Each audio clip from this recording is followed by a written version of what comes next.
Horror Minute is rated R. The Rocky Horror Picture Show is also rated R.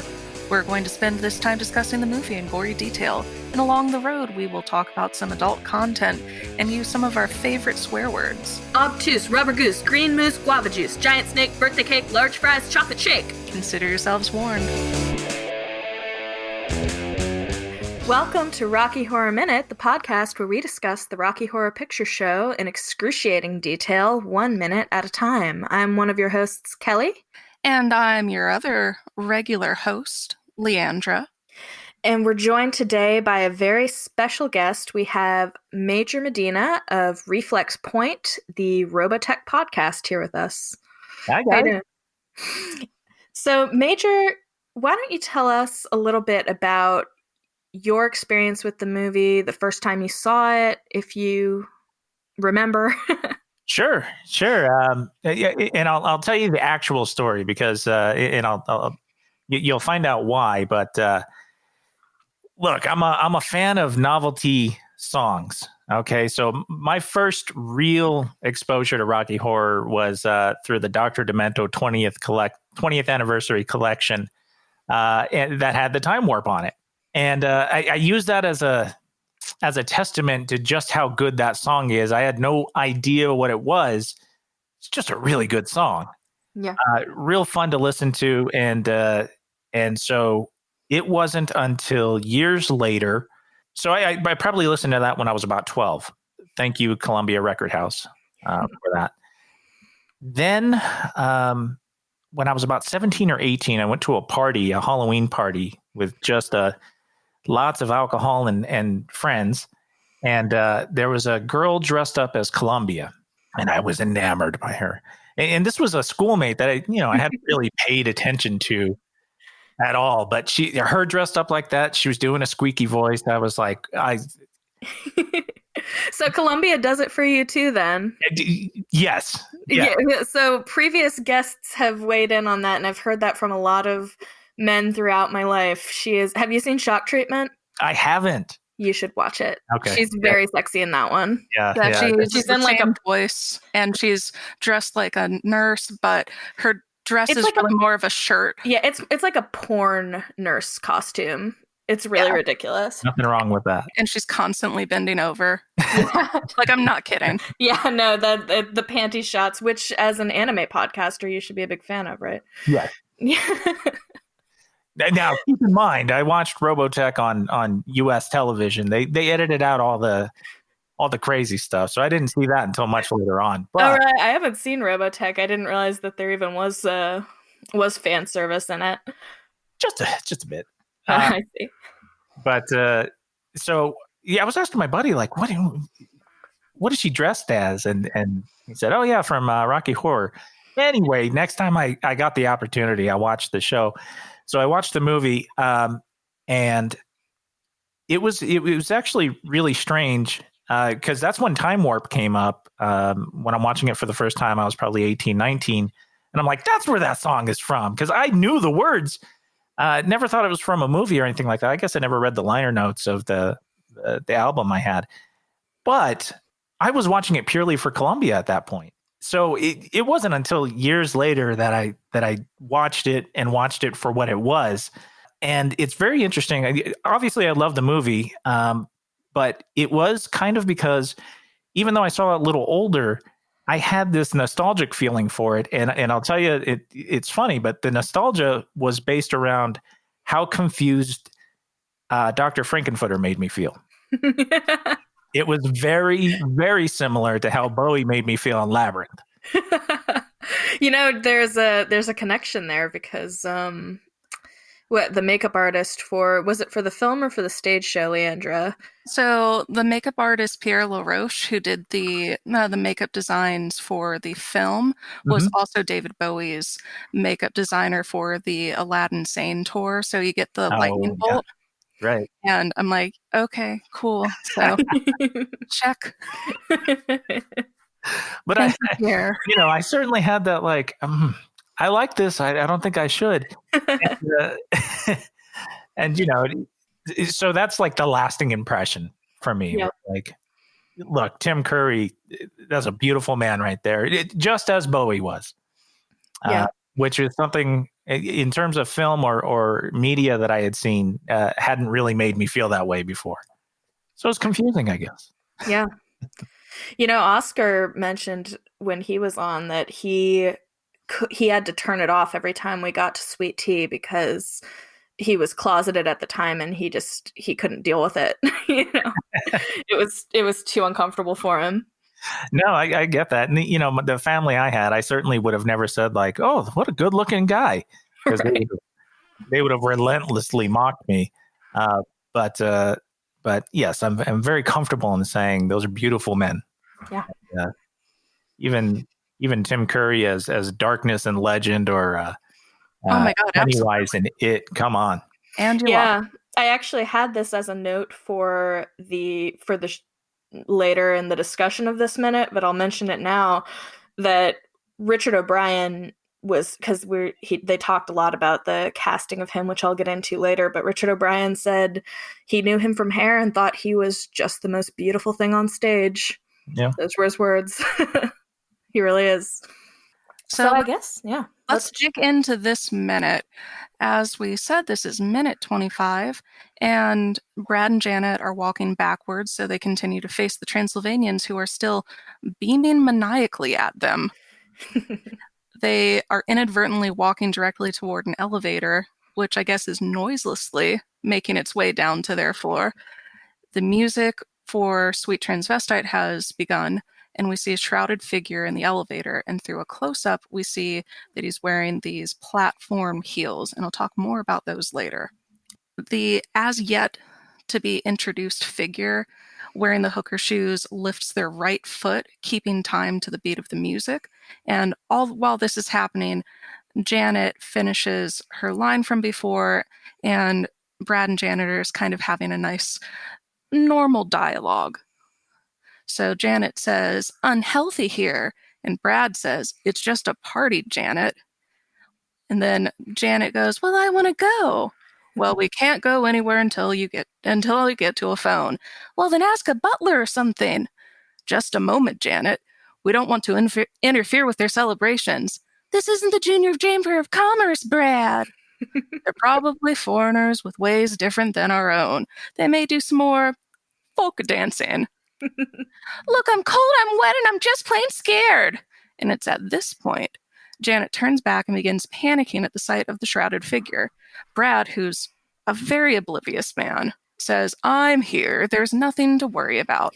And then the shrouded figure turns around, Janet screams and faints, and then the camera zooms in to Frankenfurter for the first time, in makeup at least. And he's turned around, he opens the elevator door, and he begins to sing. He says, "How do you do? I see you've met my faithful handyman." And at that point, the camera pans over to Magenta, who looks back toward Riff Raff and then rolls her eyes, which is, I think, something I would do as well. Frank continues, "He's just a little brought down because when you knocked, he thought you were the candy man. Don't get strung out by the way I look. Don't judge a book by its cover. I'm not." And we have no idea what he isn't, but what he is beautiful. Yes, we've already established Tim Curry is very beautiful in everything, and not just this movie. It's like, it's not just the makeup and the corsets. Like, he was a really charismatic and gorgeous guy. I mean, he still is, but he isn't acting anymore. Not so much. No. Yeah. So, no, you continue. Oh, no, please. No, after you. You are our guest. Dan will love editing this. No, it's just that. No, please go ahead. No, please. I was just going to say, you mentioned the being able to see the foot tapping before the big reveal. Visually, is that supposed to be? Are we supposed to, as the audience, think, "Oh, that's a woman"? Oh, the woman is the host. That is a good point that I've never considered. And maybe it's been so long since I'm not sure I ever saw this movie without knowing of Frankenfurter beforehand. So yeah, I'm not sure. I would imagine that with that sort of reveal, they're going for kind of a a mind fuck. Yeah. As they phrase it later on in the movie. So I think that it's pretty fair to go that even with the big permed hair, that looks very feminine, at least from behind, and that's really all you're seeing. So it's not until Frank turns around and you see his face that you see that it is a man. Yeah. It seems like that would be the way to go, or that's the way they were going. It's just knowing Rocky Horror so well, it's hard to look at it and go like, would I read it as that if I were watching it for the first time? Because I kind of don't feel like I would, but it also like was the 70s. I don't think it was out of the question that a man would wear shoes like that. I mean, if you've seen any of the platform disco shoes, they're only like a very small amount less gay. Yeah. These Dorsey sandals. Yeah. So I mentioned earlier that I had some notes about the casting of Frank, that these are all from the commentary that Richard O'Brien and Patricia Quinn did. But originally a man named Jonathan Kramer, who has since passed away, was cast. And Richard O'Brien said, Tim came along and I'm afraid poor old Jonathan never had a chance. He actually he ran into him at the gym while he was trying to cast Rocky. So he like literally went to the gym and was like looking for muscly guys to cast. And Tim lived above that gym and was working out there. And he said, oh yeah, they knew each other from beforehand from hair, as I mentioned. He's like, oh yeah, I'm here doing some casting. And so Tim Curry heard about the show that way and came and auditioned and I guess muscled Jonathan Kramer out. And then Patricia Quinn mentioned that she knew him at the Royal Theatre, where he was, according to her, in awe of her.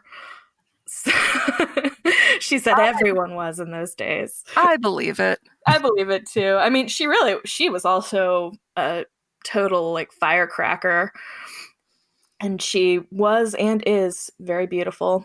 She mentioned also that she auditioned with Jesse Matthews' Over My Shoulder, which isn't a song I know, but that's apparently what she sang for them. Well, in the original stage show, Magenta is usually paired with the usherette who sings science fiction double feature. And her voice through that, at least on the recordings that I've heard, is very kind of bubblegum and kind of high-pitched, almost closer to Columbia than what you would imagine from Magenta, at least from what you hear of her in this film. So it's pretty interesting. Oh, wow. Yeah. I mean, I guess the character of Magenta in the stage show is very different, but it's interesting that you mentioned that Columbia kind of makes more sense to pair with the usherette based on personality. I can see that. And just to go back to what I was saying from the intro here, as a boy, I was all about Columbia, but as a man, it's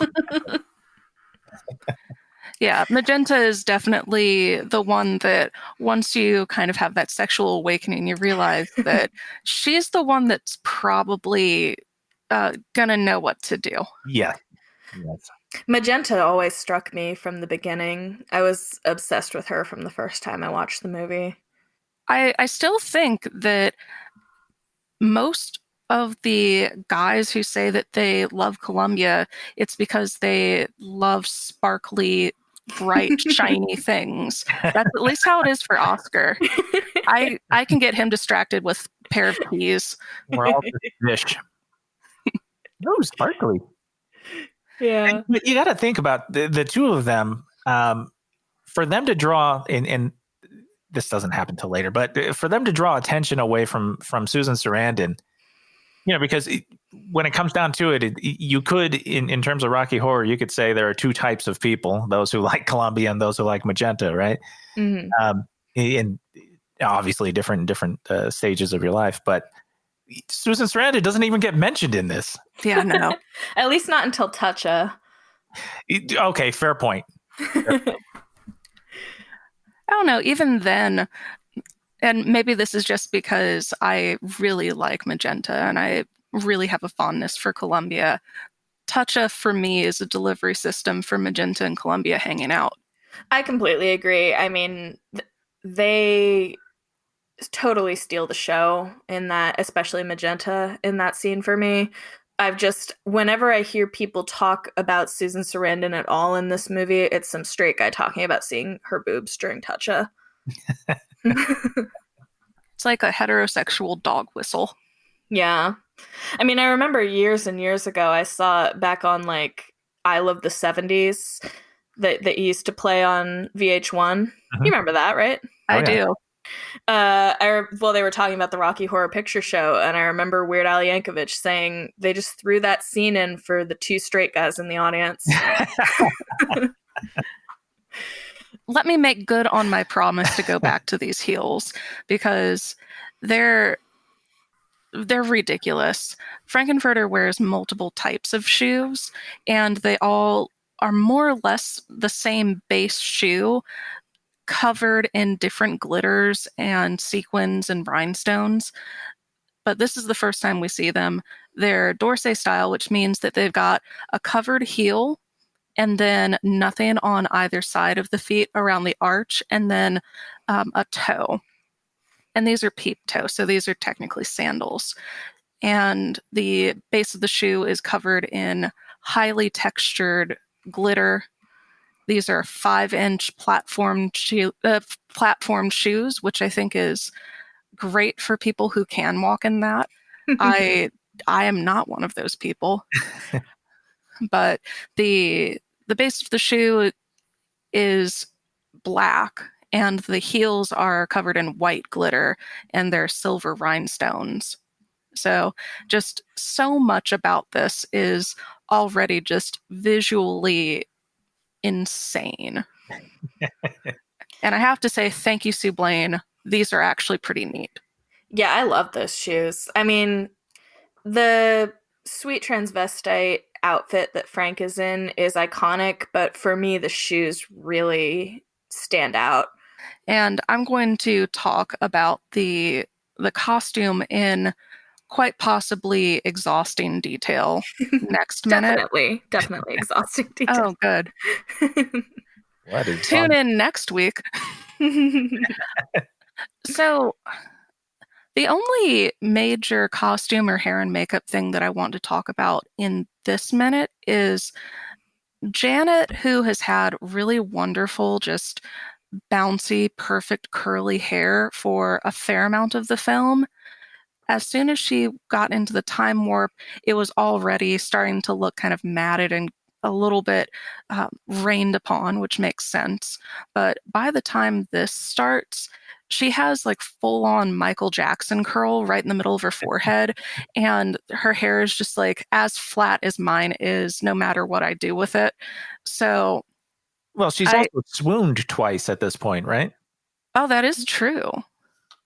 But I don't do much in the way of falling over in such a way. Kelly, you're a bit of an expert on trust falling aggressively. That is true. Does it drop the curls out of your hair? Well, I don't unfortunately have beautiful curls like that to begin with, so maybe it's because I do all this trust falls. She really will just from across a room start falling and get somebody to grab her before she hits the floor. Yeah. You touch your pearls as well? Never. I do, though. I'm very often like, oh, my word. You know, the one thing that well, it's hard to say because it kind of encompasses the entire part of the song. But the fact that you get Dr. Footer staring down the barrel of the camera, I just couldn't love it more. You know? Yeah. Visually, what a way to say, hey, this is a slightly different movie than you're used to. You know, they're going to go ahead and, aside from the criminologist talking to you and breaking down that fourth wall, a character in the movie looking at you directly and it being Tim Curry. Very, very cool. Yeah, especially when he looks in and says, how about that? That moment really gets me every time. That's my favorite part. Yeah. And even before then, I don't know, like as soon as this song starts, I really feel like the tone of the movie completely changes. It goes from being, oh, this is all in good fun. This is all fun and kind of a normal musical sort of thing.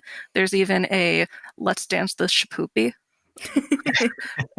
But then that goes directly into I am full of sex, and here is a song about that. I was gonna ask what that look that Riff and Magenta share after Faithful Handyman. What do we think that that's meant to convey? Oh, that's Riff Raff getting pissed off that he's being called a handyman, isn't it? Well, Magenta looks over her shoulder back at Riff Raff, and I don't know if it's like. Well, what do you think, Leandra?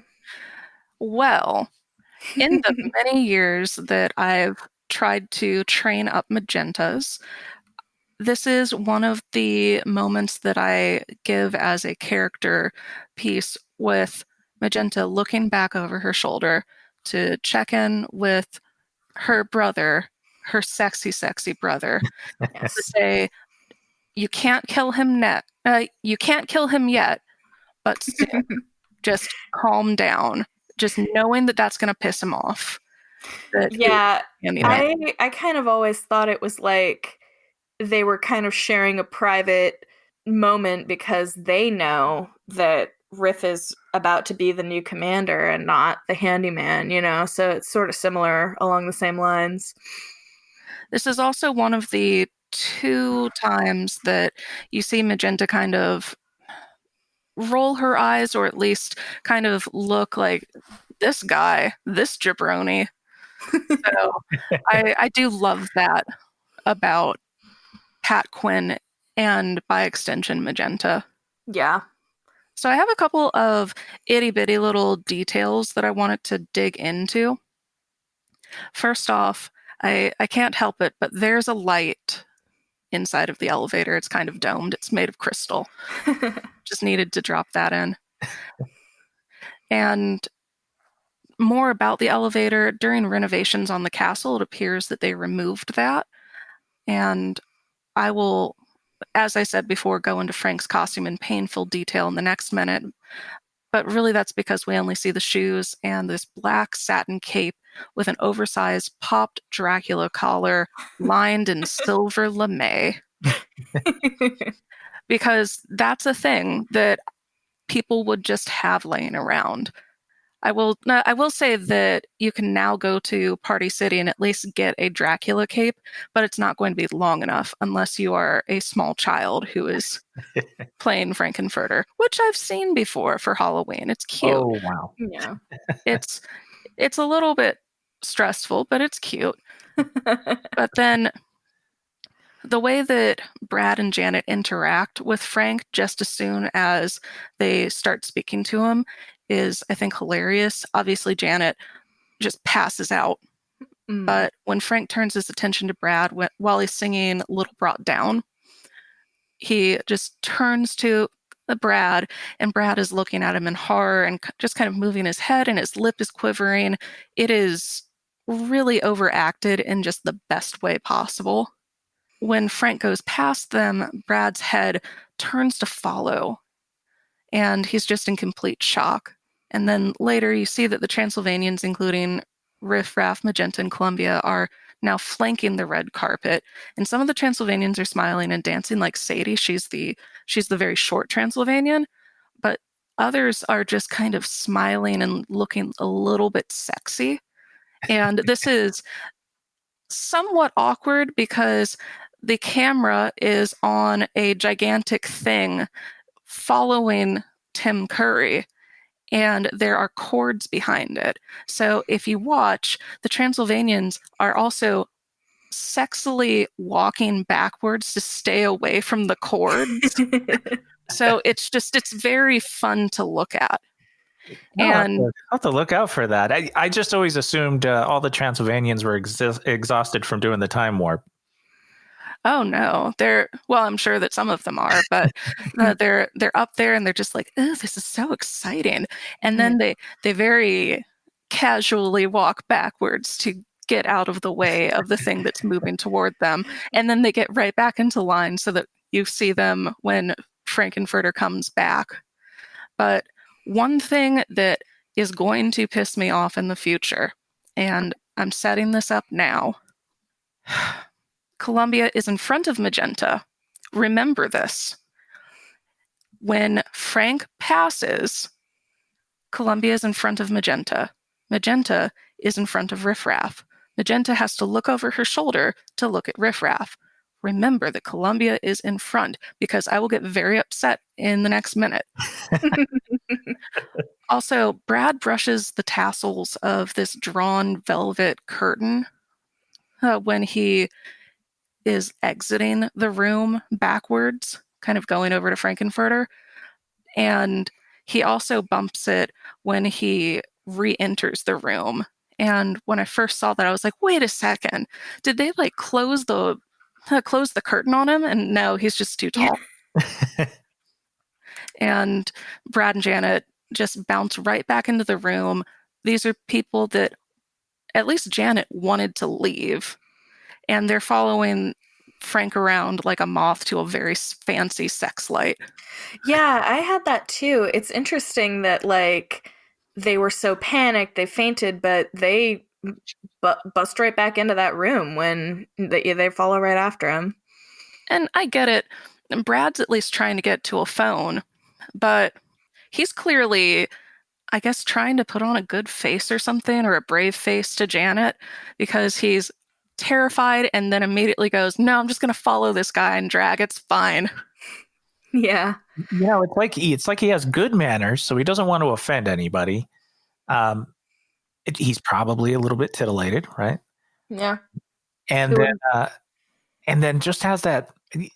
Okay, so let me tell you a story real quick. So I was working in my early 20s. I was working at a call center, and we had just gone through training. It was a month-long training, and we got our first paychecks. And a guy I had gotten along with at work was like, "Hey, we just got our first checks. Why don't we go have a drink? We'll go pick up my wife, and we'll go out." Absolutely, this is Vegas. Let's go do something now that I have some money in my pocket. So I drive him over to his wife's work, which just looked like this kind of big trailer thing. And I was like, I don't know what this is. So we go in.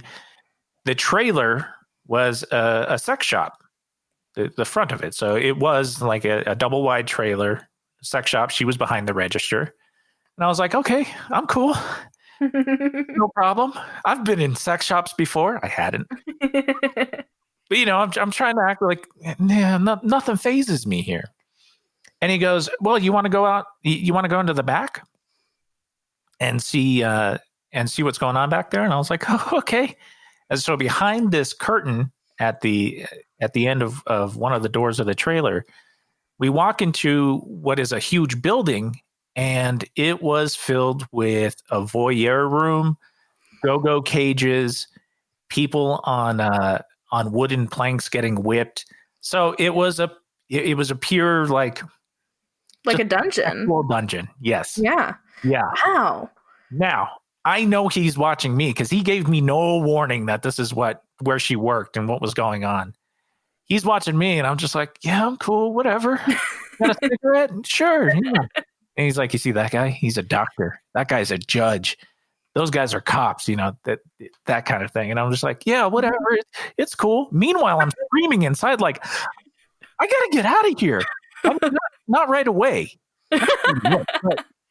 This is crazy. I was not expecting this. I wasn't ready for this. I wasn't ready for the Vegas nightlife, apparently. Yeah. Wow. I felt exactly like Brad here, where I was like, I don't want to be rude.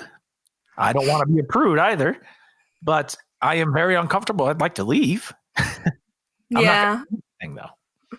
Sometime I'll have to tell the similar story I have about the time my ex-fiance and I went to it was a gigantic like adult sex shop basically in Paris, but it had a hammam in it, which is like a libertine sauna. And we checked that out. And I have a similar story of us not wanting to leave right away because we didn't want to look like prudes, but we went in willingly. Like, we knew it was a hammam, but it wasn't what we expected. It was quite the experience. So you guys seem like you're on the Brad side of this equation.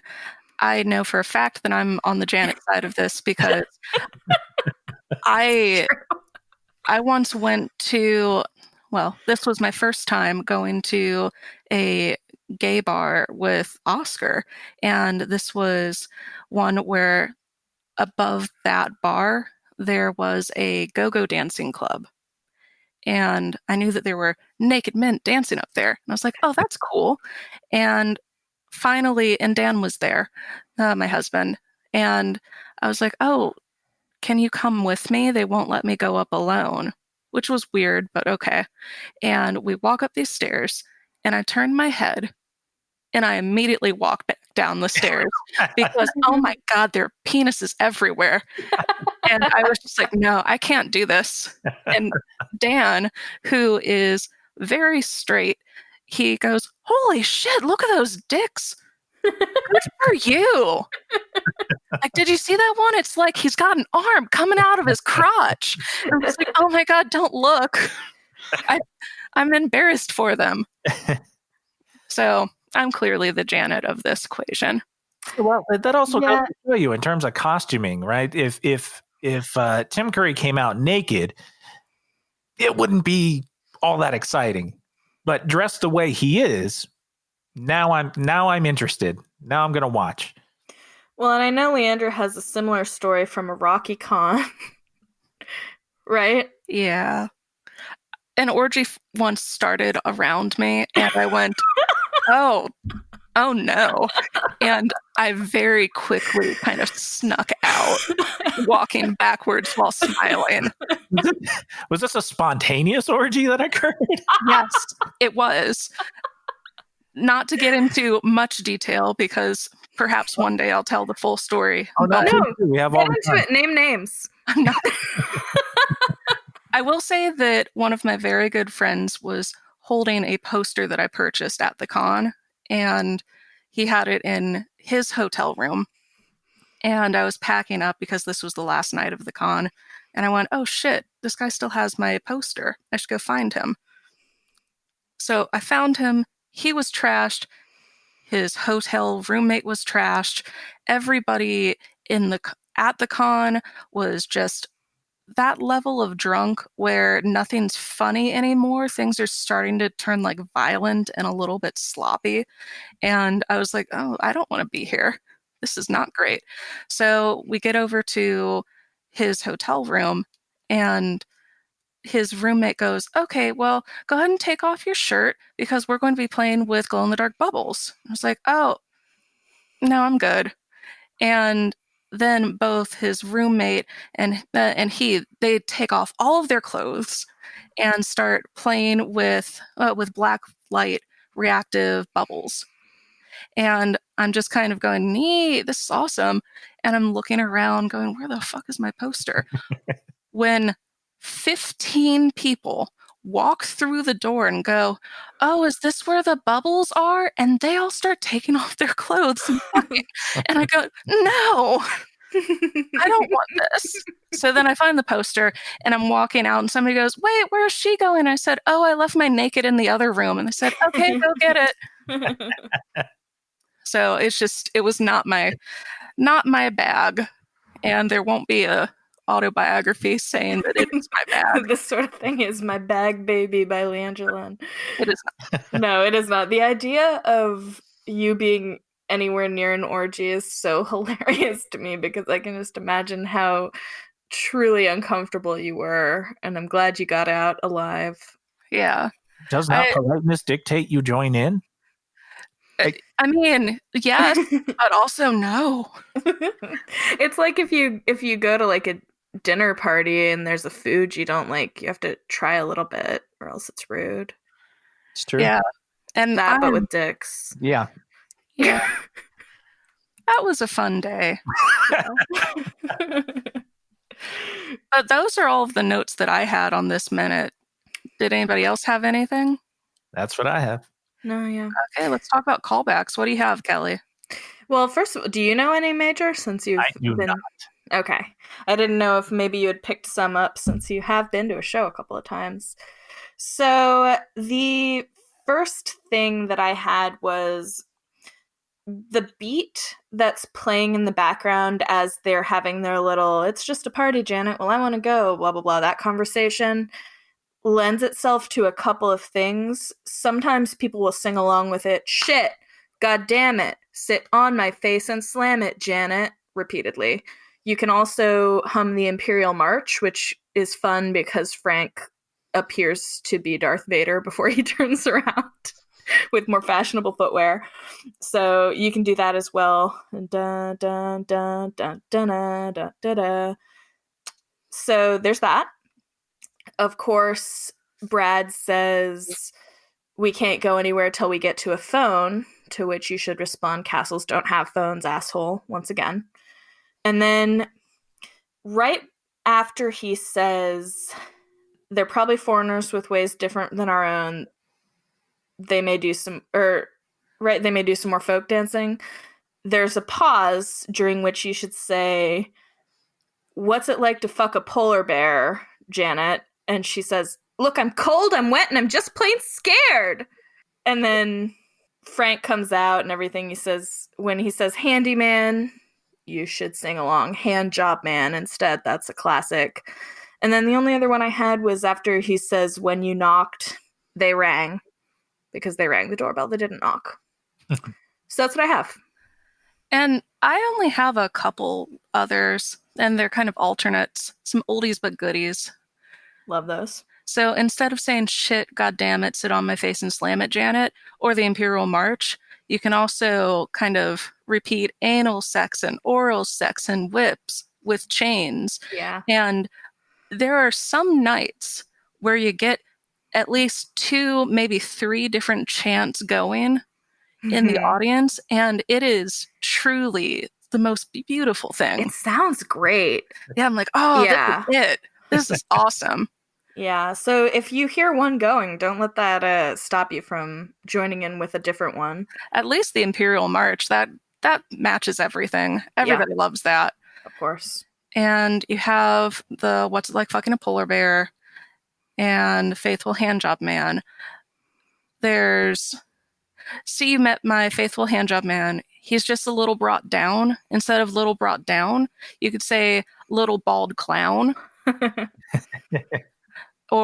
And there's no reason that this is funny to anybody but me, but I hope that you get joy out of this. Instead of little brought down, you can say little brown cow, moo. It's dumb and cute, and I love it. And then as Frankenfurter is frolicking down the red carpet, he goes, don't get strung out. And then you say, like a tampon. By the way I look, like a tampon. And then don't judge a book by its cover, hop on pop. And then kind of the alternate to the like a tampon, you say, don't get strung out on sex and drugs. By the way I look, same thing. Right.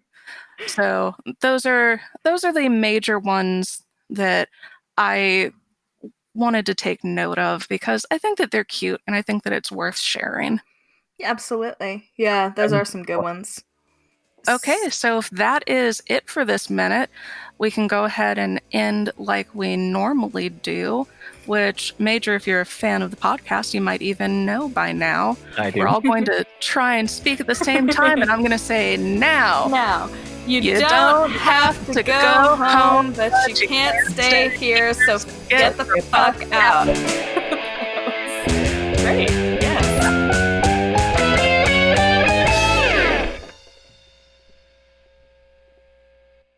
That, but with dicks. Dicks.